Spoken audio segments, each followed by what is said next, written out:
So I've been looking at a bunch of Black Friday deals for overseas stores. I am a South African, and so the USA is overseas for me. China is overseas for me. And these are the big stores, your Amazons, your eBays, your AliExpresses, and your Temus. These are some of the big stores that people consider when they do actually look at buying computers or computer components. But being a South African, I like to also look at the local stores, not just to draw comparisons, but also just to see what there is and if there's anything that I would like to buy for myself, or perhaps just take a look at what the pricing is. And for me, this is quite interesting. It's interesting to see the discrepancies between what prices are here, what stock is available here, and as to what is available and what is priced overseas. So let's get right into the video. This is going to be a $450-ish computer, which is right around 8,500 Rand. And this computer will be built for HD gaming / light 1440p gaming. We in South Africa don't have a lot of new graphics cards in terms of lower spec stuff, and so I had to raise the price of the whole computer a little bit. In the other ones, I did a $130 AliExpress and a $300 Amazon. But it's interesting, for only $150 more for this computer, you're getting a whole lot more than what I was able to get on Amazon. So that is an interesting thing to see. And if I can't reach the price of the Amazon computer because of the graphics card, but if you take away the graphics card, the prices here are a lot better than what they are in the US. So with that said, firstly, one thing that I really like about Evetech, and this is of course the Evetech video, the Evetech store that we're getting into. So this is Evetech's Black Friday video, and these aren't necessarily Black Friday deals, but these are just good deals on the site. We have the little level up sale going on, and that's their sort of Black Friday sale. So firstly, we are looking at an upgrade kit that they have available, and this is a fantastic value. Now, this is an aging processor. It is a Zen 2 Ryzen 3500. But the thing about this processor is, in terms of modern gaming, this is sort of the lower minimum of what is acceptable now, but it's right around that edge of gaming performance. Because it's a 6-core CPU, 12-thread CPU, I believe, and it supports DDR4, so in terms of gaming, you don't really need that much more when you're going to be talking about the graphics cards and things that we're going to be pairing with this. And so I think it falls right into that sweet spot. And if you look at this price, 2,600 Rand, I mean, that's right around $170, maybe even $160. And it's a whole lot of value for that sort of pricing. On Amazon, just a motherboard costs that much. So we do have the 3500 with the budget A520M Pro, and this is a board that I have a lot of experience with. I've used it a couple times, and I've always been happy with it. I mean, it's budget, but it has everything you need. It has the NVMe slots, it has some USB 3s, Gen 3 support for NVMe. It is obviously a DDR4 AM4 motherboard. It has only one PCI slot there, but also one PCI Express slot. So I usually use this for a networking card. But all in all, and one thing that I don't love about this is it has a very low number of SATA ports. But for a budget build, it's okay. Usually you don't really need a lot of SATA ports in these kinds of builds because you don't have a lot of storage in these kinds of builds. And then paired with this, we have some generic OEM RAM, 16 gigs of 3200 megahertz DDR4 RAM. So the speed is fine, but in terms of brand name, it's nothing special. It's just OEM. So whatever's available, it's probably just going to be something like Crucial or something like that. But none of the fancy sort of marketing ones. So fantastic deal on this. There's a lot to be said for Evetech, a lot about Evetech, but you can't say that they don't have good deals. They definitely have good deals. So this is going to be a point of contention for many people, but I'm limited by what's available.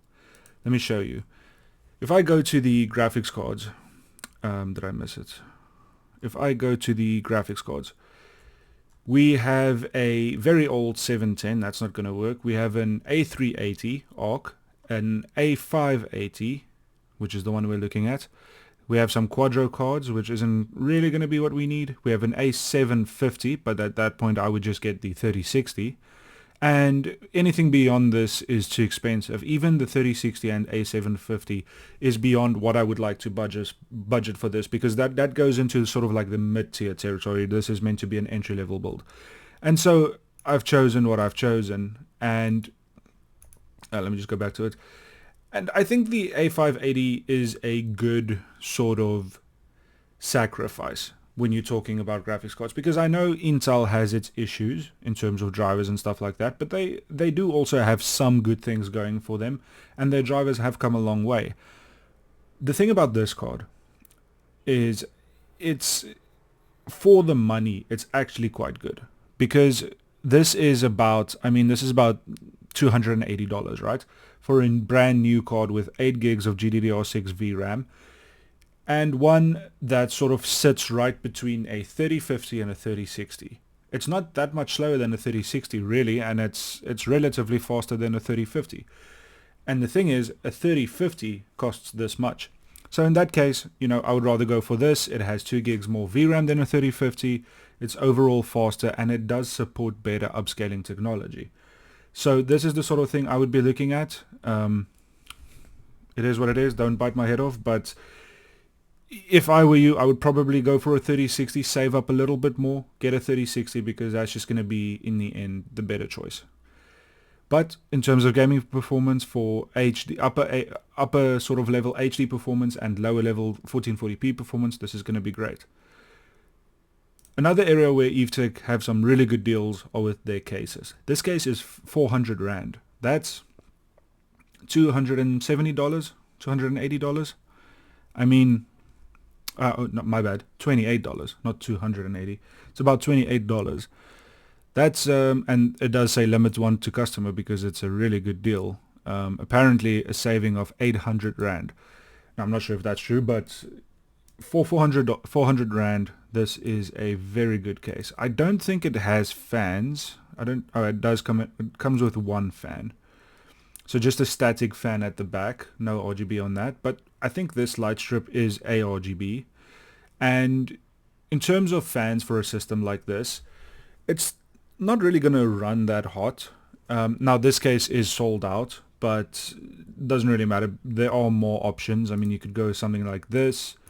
You could go something like this for $200 more.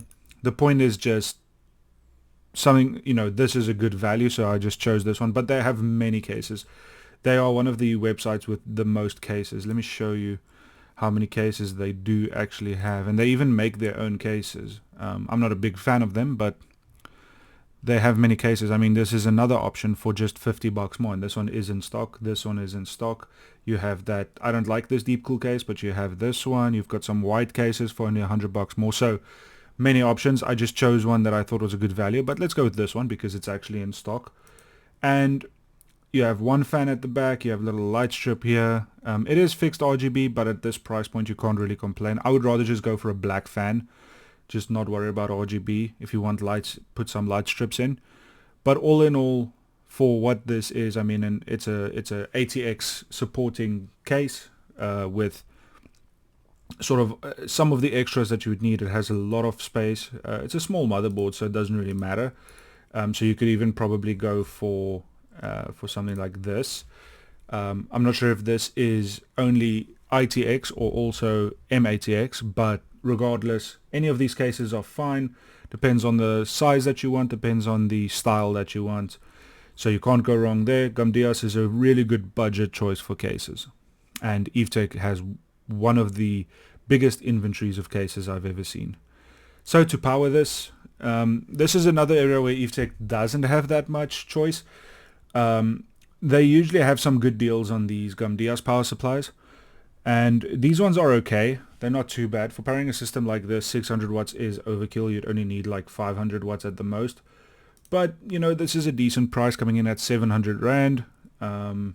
and that's about $40. So that's sort of what power supplies cost at for these budget ones. So this is an 80 plus one. It does have some lighting stuff, which I always think is stupid to have on power supplies.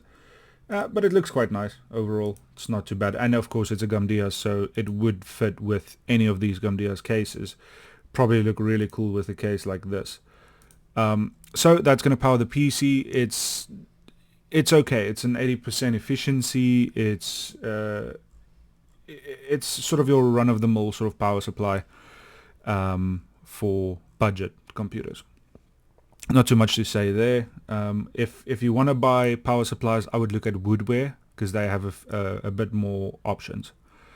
Okay, lastly, the SSD. So power storage for this PC would be something like this. Now, if I were buying a PC, I would probably go with a 1 terabyte. You could go with an NVMe, of course, only for 200 Rand more, because you do have support for NVMe, so why not do it? And it takes less space. So I would probably do a 1 terabyte NVMe and a 2 terabyte hard drive, which I would just buy secondhand, just make sure it has a lot of life left still. But something like this is fine for a PC like this. It's not the best one in the world. I mean, it's relatively slow compared to some of the new ones now, but for gaming, I mean, it's okay. You want to play Call of Duty, Stalker on this kind of system. Your esports games, your GTAs, your your sports games, FIFA, Madden, whatever it might be. Competitive shooters. But I also think GTA would run quite well in this system, all in all.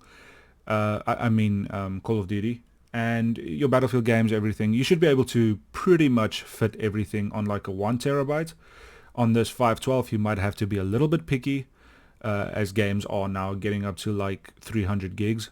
But all in all, this is a decent drive for a budget build. Okay, so that's going to be it for the parts. I'm curious to see how this A580 will perform combined with this 3500. So if you would like to see that as well, stay with me and let's check it out. So the test is relatively close to the PC that we had just sort of looked at, but the CPU is a 5500. Now, Evetech does have a special for a 5500 instead of a 3500, which is obviously Zen 3 as compared to Zen 2, and it's also, but it is 1,000 Rand more, so it's about $60 more, $65 more. So just keep that in mind for this test. So we are sort of close to this performance with our 3500, but not quite. The 5500 is a little bit better. I just couldn't find any tests that were more specifically on a 3500. So just keep that in mind when we go through these ones.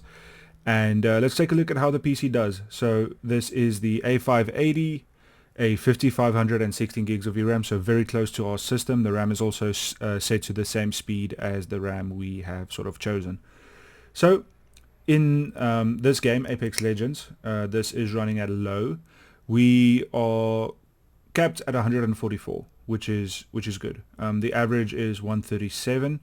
So for Apex, this card achieves high refresh rate, which of course Apex is a esports title. Let's take a look at Apex high graphics. It's a little bit lower, right around the 120 mark for average, and the frame time is a little bit unstable, but it's not too bad. So for a game like this card is more than enough. This PC is more than enough. Let's take a look at CS2. We'll just go high. So we have 107 average. Now the thing with Intel cards is sometimes the games have issues with them, and the card should perform better than what it does, and this might be a case like that because 108 is a little bit low for a card like this, something that's in between a 3050 and a 3060. But I mean, it's not a bad result. It's very playable, and for CS2, anything above like 80 I think is sort of competitive enough, and it's obviously it runs really well. So yeah, for esports, this PC is going to be more than enough. Flight Sim, this is Flight Simulator. I think this is the one that came out before the one that just released, and this is running quite well, getting in the 70s, 65 average, and it's a beautiful game. I mean, this PC is perfect for HD gaming, basically. Now, if I had the choice between this and the same PC, but with the 3050, I would probably choose this. 3060 though, I would probably go for the 3060. I think it's a little bit better, and it has a lot more VRAM, coming in at 12 gigs of VRAM. So let's look at Fortnite, which is very pertinent to a PC like this. Fortnite is running at 120 right now, 100 average. So yeah, the PC is honestly really good for HD gaming. And I think even at 1440p gaming, you would still get 50s to 60s in most of these games at high graphics. So I don't think there's much to complain about so far. I think for the price, which is right around $450 to $500, right around 8,000 to 9,000 Rand, it's a good PC. It's going to be a lot better than the other ones that I did. Now this one is a bit more expensive, but the eBay and the AliExpress ones, they don't come close to this. Okay, let's take a look at Ryzen 5 Ultra with Intel's upscaling running, which is XESS, and it gets 81 average, 78 right now. Very good result, looks amazing, and in some games XESS looks really good. It doesn't have a lot of that artifacting that FSR and DLSS does. Gotham Knights at high. This is a new AAA game. Well, not new anymore, but when this card came out. So 73 average, and this is at high graphics, and in the 50s for just playing. 65 average now. So it's not a bad result, but this is one where maybe it's a little bit lower than you would like it to be, but it's still pretty good. Hogwarts Legacy high with XESS balanced. So 102 average, that's really good. I was expecting a little bit less. Maybe Hogwarts actually likes Intel GPUs, I'm not sure. But 100 average at high graphics is very impressive. And our CPU is going to struggle a little bit more than this one, but it's not going to be a massive difference. And this is running at just around 100 average. Frame time is pretty smooth, getting around 80 FPS for the most part. Very impressive, actually. Let's take a look at one or two more. So let's see what Starfield does. That would be interesting. I'm first going to check out low with XESS. So it gets right around 55 average, which is, for Starfield, it's okay. Starfield is just not a well-optimized game. It's such a silly game, really. So playable, but not going to be the best experience, obviously. I don't know why I keep closing the screen. I don't really have to do that. At high, it's not going to be super playable at high. Okay, let's take a look at the finals, high graphics with XESS. 75 average, around 80 for just gameplay. Smooth frame time. Yeah, it's a good result. So a theme emerges with this card where for these kinds of games, your esports games, it does really well. It does high refresh rate numbers. And for AAA games, it does sort of above 60 FPS, mostly above 70 FPS numbers. So makes it a really good HD gaming PC in my opinion. I mean, this game is getting 200 average at high. Let's take a look at Warzone. We'll do Warzone. Let's do Warzone with XESS on minimum. Gets around 100 average. That's quite good. And let's take a look at Ultra with XESS. Oh, it's only at about 80, so that's really not too bad actually. So you can play Warzone at 80 FPS with this card on Ultra. Now, of course, that is with upscaling, so it's going to look a little bit weird. But even if you turn down upscaling, it's still going to be around 60 at the minimum. So it's a good result. I'm pretty happy with it, and that sort of just proves what my summary is for the video.